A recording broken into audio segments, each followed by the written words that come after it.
Bonjour à tous les amis de CVV. Aujourd'hui, je vais vous apporter un message dans la continuité de la série estivale au sujet des dons du Saint-Esprit, c'est-à-dire ces dons dont la liste se trouve dans l'épître aux Corinthiens, le premier épître, au verset 12, et qui sont accordés par Dieu à ceux qui sont remplis ou baptisés de son esprit, selon sa volonté et selon les occasions différentes de la vie, pour que nous puissions en servir pour bénir et servir les autres. Donc quand on les appelle les dons, en fait, c'est pas du tout comme un cadeau que nous recevons à Noël. C'est pas quelque chose pour nous, pour que nous puissions en profiter. C'est un don que Dieu nous donne, mais dans le service et la bénédiction des autres.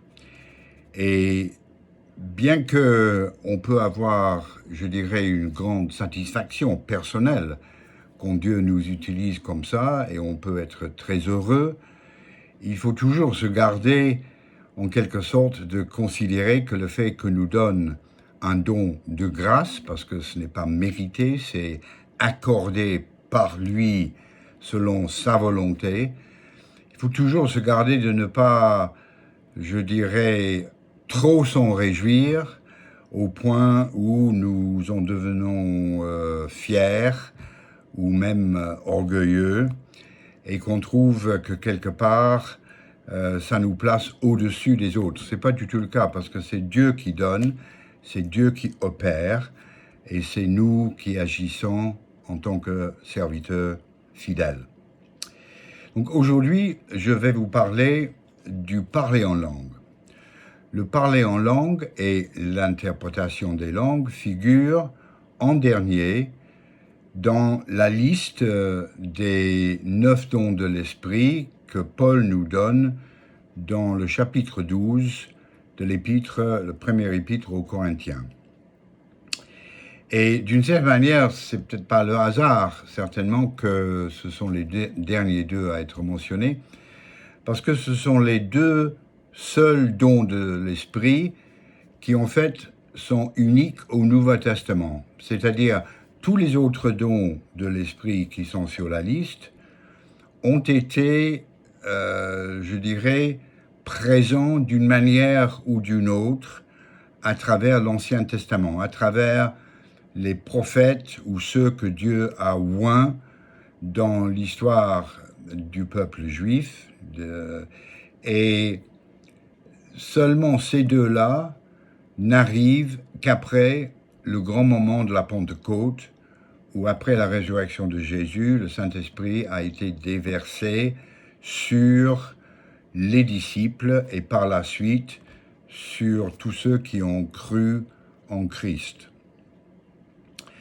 Alors, le parler en langue, c'est un sujet qui, il n'y a pas très longtemps de ça, et encore un peu aujourd'hui, mais beaucoup moins qu'avant, a fait couler beaucoup d'encre. C'est un sujet difficile parce que l'Église, même l'Église évangélique, n'était pas du tout unie dans son interprétation de la validité du parler en langue. Et il a fallu pendant très longtemps que ceux qui avaient reçu le baptême du Saint-Esprit devaient beaucoup défendre les pratiques de ces dons de l'Esprit, et particulièrement le parler en langue, parce que d'une certaine manière, c'est le plus mystérieux, parce que ça dépasse notre intelligence. Avec les autres dons, bien sûr, ils sont surnaturels, ils ne viennent pas de notre capacité, mais nous sommes fortement impliqués d'une certaine manière, parce qu'il faut qu'on agisse. Alors bien sûr, quand on parle en langue, on agit aussi, parce qu'on parle. Mais c'est dans ce sens unique que notre discours est envers Dieu. Et c'est un discours de parole, c'est nous qui parlons. Et donc il y a quelque chose de très spécifique avec le parler en langue que nous allons essayer d'examiner ensemble. Euh, il n'y a pas beaucoup de textes dans le Nouveau Testament qui éclairent beaucoup sur le parler en langue, et c'est pourquoi nous allons nous concentrer sur un long passage du chapitre 14 du premier épître aux Corinthiens, qui nous donne un exégèse, ou plutôt, peut-être pas un exégèse, mais qui donne un enseignement sur l'utilisation du don du parler en langue et de la prophétie, mais avec une certaine possibilité pour la confusion. Parce que, en fait, Paul parle de deux types ou de deux façons de parler en langue. Et il faut bien qu'on fasse clairement la distinction pour ne pas être un peu brouillé dans notre compréhension de comment on doit considérer cette question de parler en langue. Donc nous allons lire une grande partie de ce chapitre à partir du verset 1 et jusqu'au verset 31. Recherchez l'amour, aspirez aussi aux dons spirituels, mais surtout à la prophétie. En effet, celui qui parle en langue ne parle pas aux hommes, mais à Dieu, car personne ne le comprend. Et c'est en esprit qu'il dit des paroles mystérieuses. Celui qui prophétise, au contraire, parle aux hommes, les édifie, les encourage, les réconforte. Celui qui parle en langue s'édifie lui-même, alors que celui qui prophétise édifie l'Église.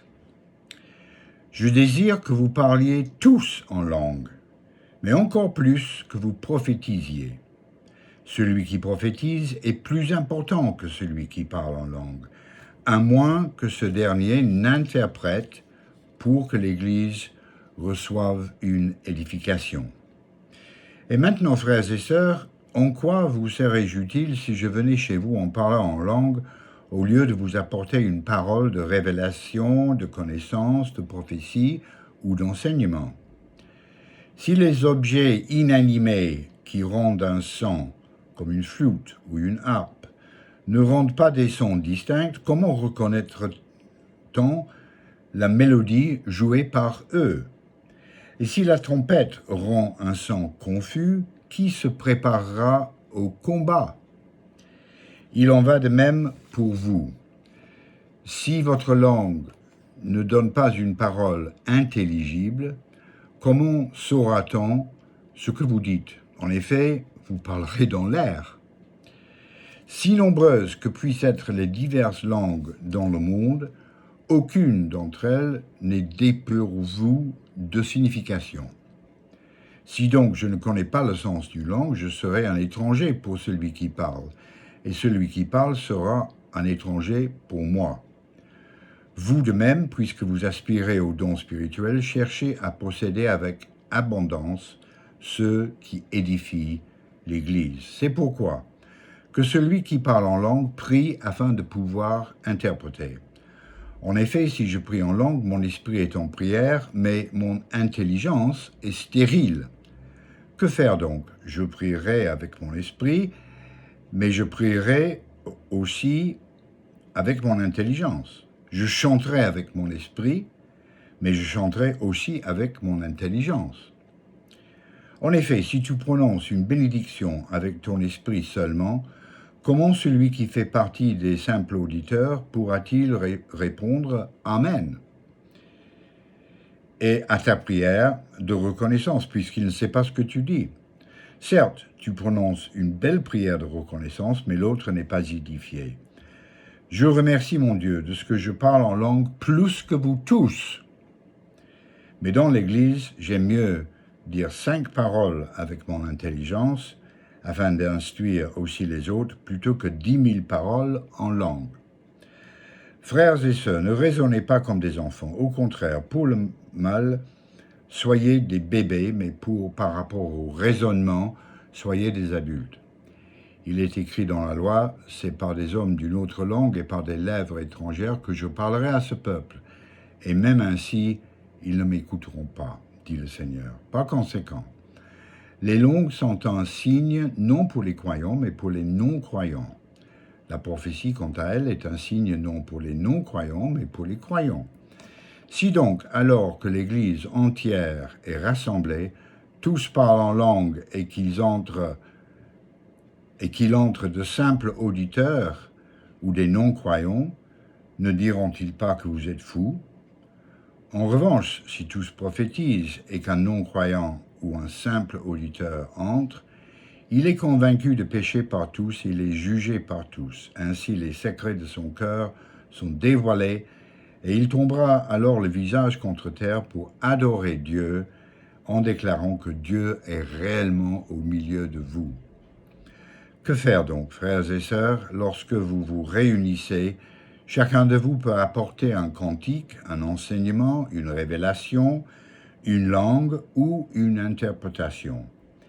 Y en a-t-il qui parlent en langue, que 2 ou 3 au plus parlent, chacun à son tour, et que quelqu'un interprète? S'il n'y a pas d'interprète, qu'on se taise dans l'Église et qu'on parle à soi-même et à Dieu. Quant aux prophètes, que 2 ou 3 parlent et que les autres évaluent leur message. Et si un autre membre de l'assistance a une révélation, que le premier se taise. En effet, vous pouvez tous prophétiser l'un après l'autre afin que tous soient instruits et que tous soient encouragés. C'est un texte assez long et c'est un texte qui est aussi assez complexe, je dirais. Parce que Paul fait une distinction, mais sans en parler de manière claire. C'est-à-dire, il ne tire pas notre attention sur le fait qu'il parle de 2 types de parler en langue. Et je vais qualifier ces 2 types en disant que on peut parler en langue pour soi-même et pour Dieu, comme Paul dit. J'appellerais ça le parler en langue privée, ou bien parler en langue dans son sphère privée. Et il y a le parler en langue dans le contexte d'une réunion publique. Et là, clairement, on parle à Dieu, mais on parle devant les hommes. Et donc c'est là où Paul souligne qu'il faut absolument qu'il y ait aussi le don de l'interprétation, soit par celui qui parle en langue publiquement ou par quelqu'un d'autre dans l'auditoire, pour que le message donné puisse être compris de manière intelligente.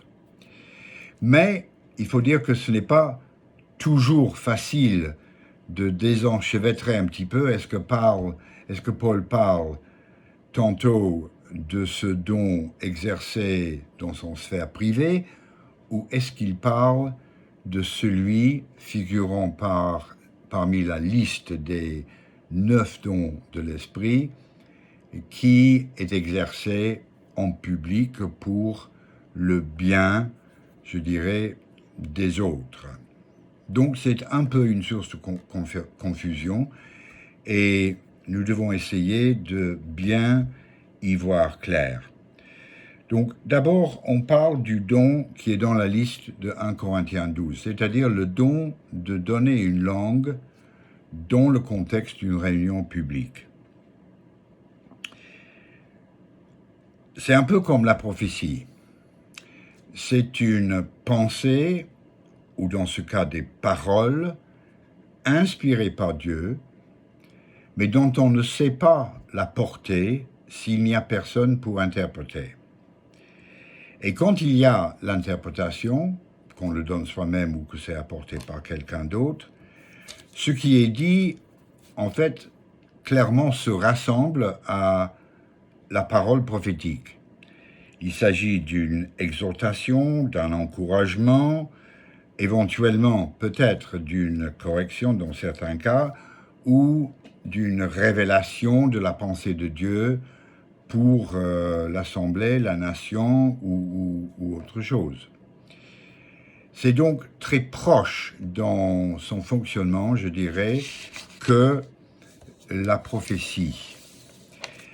Avec ceci près que celui qui parle, en fait, n'a pas des idées dans la tête, il n'a pas l'idée de la prophétie, du concept de ce que Dieu veut donner, il a simplement la pression dans son esprit de parler publiquement en langue.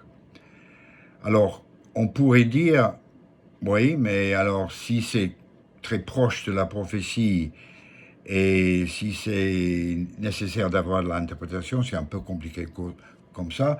Pourquoi Dieu fait comme ça? En fait, Paul ne répond pas à cette question, il ne donne pas une explication précise, mais je dirais par expérience personnelle, je dirais que quand on entend parler en langue en public, on ressent quelque chose personnellement dans son esprit. Comme d'ailleurs avec la prophétie, quand il y a une parole prophétique donnée en français, on reçoit en quelque sorte dans son cœur soit un sentiment de confirmation, d'encouragement. Oui, oui, je ressens ça, j'accepte ça, alléluia.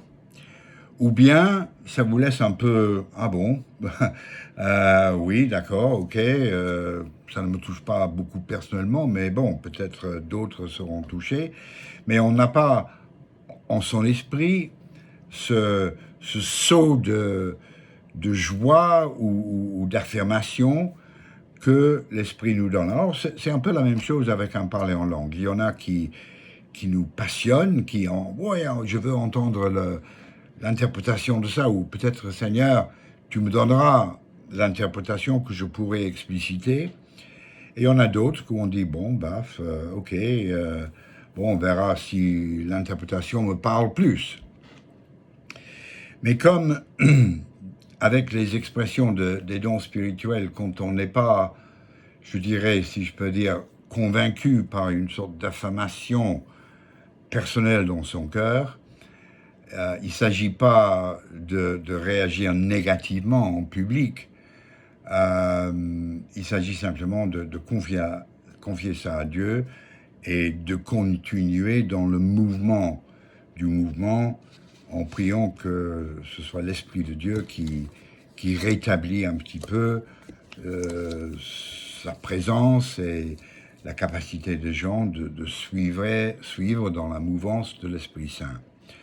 C'est seulement si il y a vraiment quelque chose de problématique ou voire d'hérétique ou de très négatif qui est donné, qu'il conviendrait pour les responsables de la réunion d'intervenir et peut-être d'essayer d'apporter un petit peu de correction ou en tout cas de réalignement des choses. Pour la deuxième cas de parler en langue, et c'est ce qui est en vue dans la plupart du texte que nous avons lu, il s'agit du parler en langue que chacun peut recevoir au moment du baptême de l'Esprit.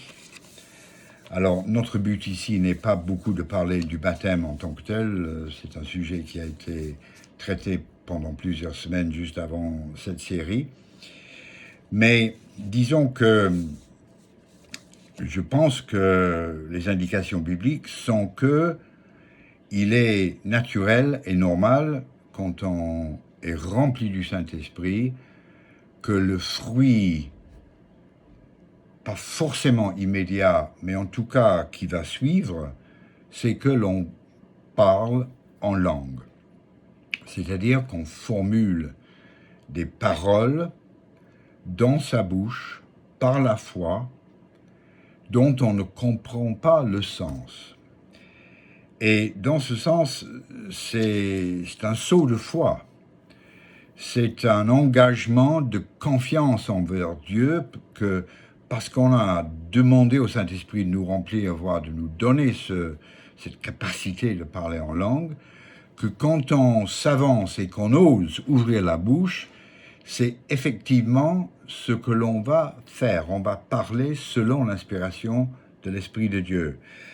Jésus nous a enseigné à croire absolument que si on demande au Père du pain, il ne va pas nous donner une pierre.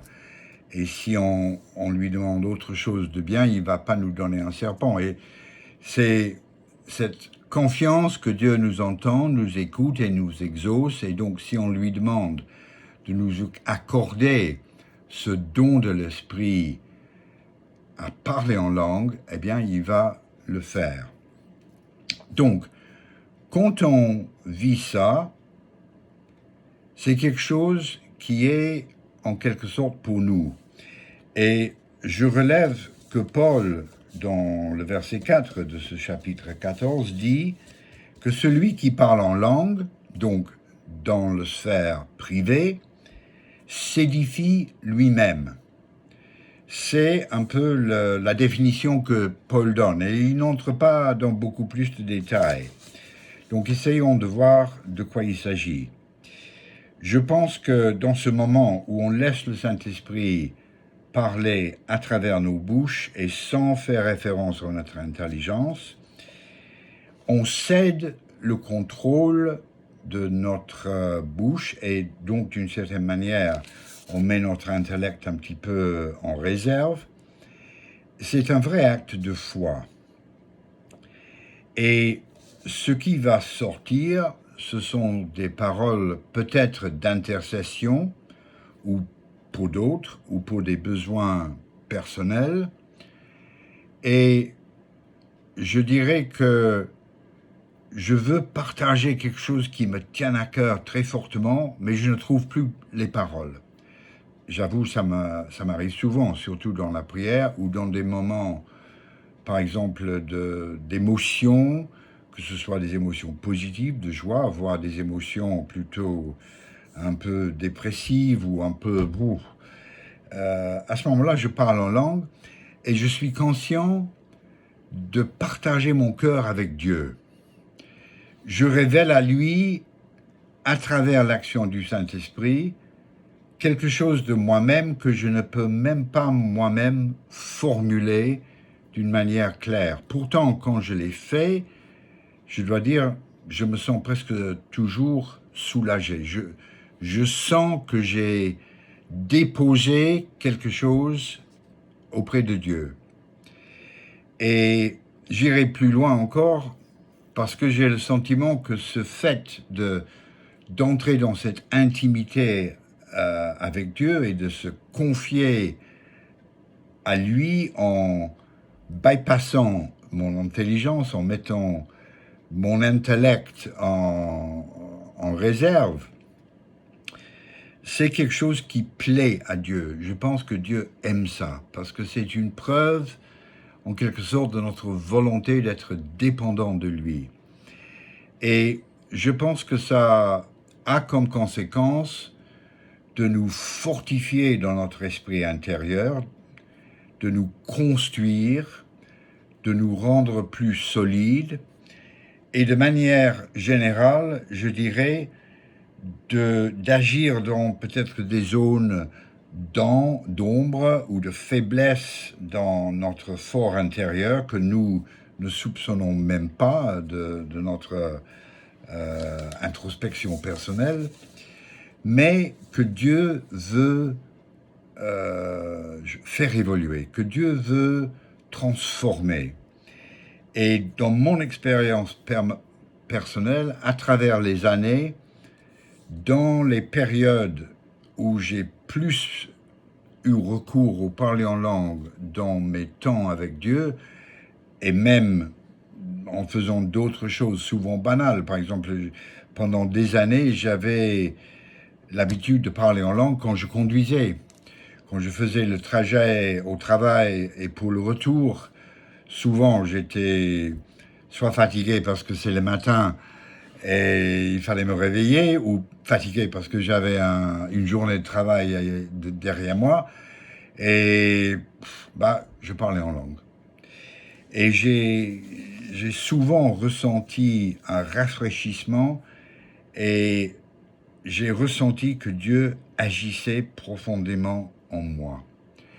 Et je dirais que dans d'autres situations, par exemple quand on est engagé dans un ministère de prière avec quelqu'un, par exemple après un culte ou à un autre moment, ou on est dans une situation où on a besoin de sagesse ou d'une clé quelque part pour débloquer une situation, parler en langue, dans mon expérience, débloque souvent quelque chose. Et lorsqu'on aura parlé en langue, il y a un autre don qui vient nous aider, que ce soit la prophétie ou une parole de connaissance ou une pensée de sagesse, qui nous aide à avancer dans la situation qui avant nous paraissait difficile ou même bloquée. Donc, pour moi, se parler en langue dans mon sphère privée est essentiel pour la qualité de ma vie spirituelle personnelle avec Dieu.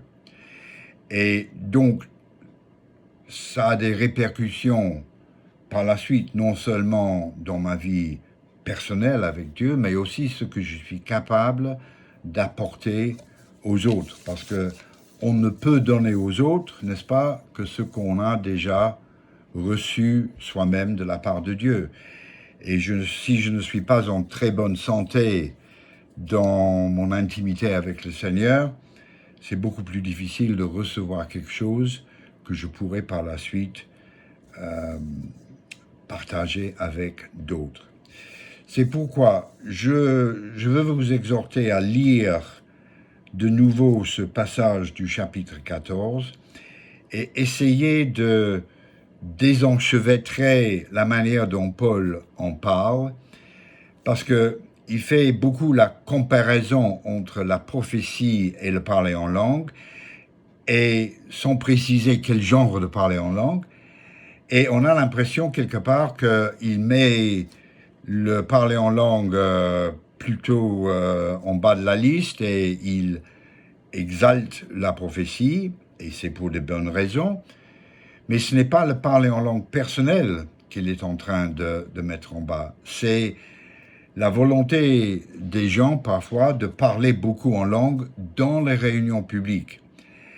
Et cet épître a été adressé à l'église de Corinthe. Et justement, Paul leur a écrit parce qu'ils avaient un grand problème.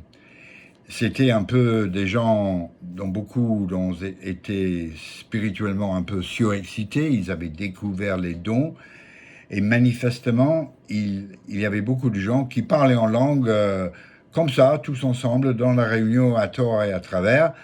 Et le résultat, c'est que ça manquait d'ordre, ça manquait de clarté, et en fait, la conduite normale d'une réunion n'était plus possible.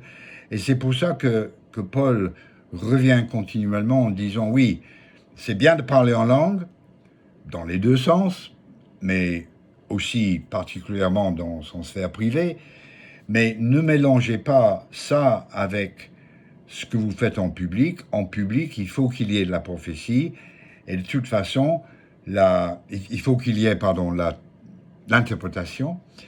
Et c'est encore mieux, en fait, s'il y a clairement, tout simplement, la prophétie, parce que ça parle directement à tous.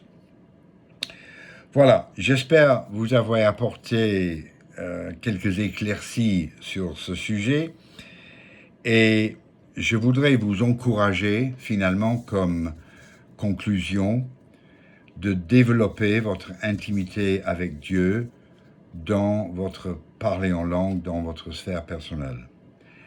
À mon avis, il y a peu de choses, à côté de la lecture régulière de la parole de Dieu, il y a peu de choses qui peuvent contribuer au développement spirituel personnel aussi efficacement que cette habitude de parler en langue dans l'intimité avec Dieu. Et c'est ce que nous voulons, n'est-ce pas? Nous voulons grandir dans notre amour de Dieu, dans notre capacité de service. Et voilà, le parler en langue est une clé pour cela. Alors prions ensemble quelques instants pour la fin de ce message. Seigneur, Nous te remercions de ce que tu nous as donné, un équipement extraordinaire pour nos vies chrétiennes et pour servir les uns les autres. Nous te prions de nous remplir de nouveau de ton esprit aujourd'hui et demain et après-demain, et avec cette présence de ton esprit, de nous accorder non seulement d'avoir une vie personnelle avec le désir d'ouvrir nos cœurs vers toi avec un parler en langue dans mon sphère personnelle, mais aussi de pouvoir exercer un don de parler en langue publique pour apporter une pensée prophétique avec interprétation dans nos rencontres ensemble. Seigneur, tu es bon pour nous, nous te faisons confiance, nous t'aimons. Merci, gloire à toi. Amen. Au revoir.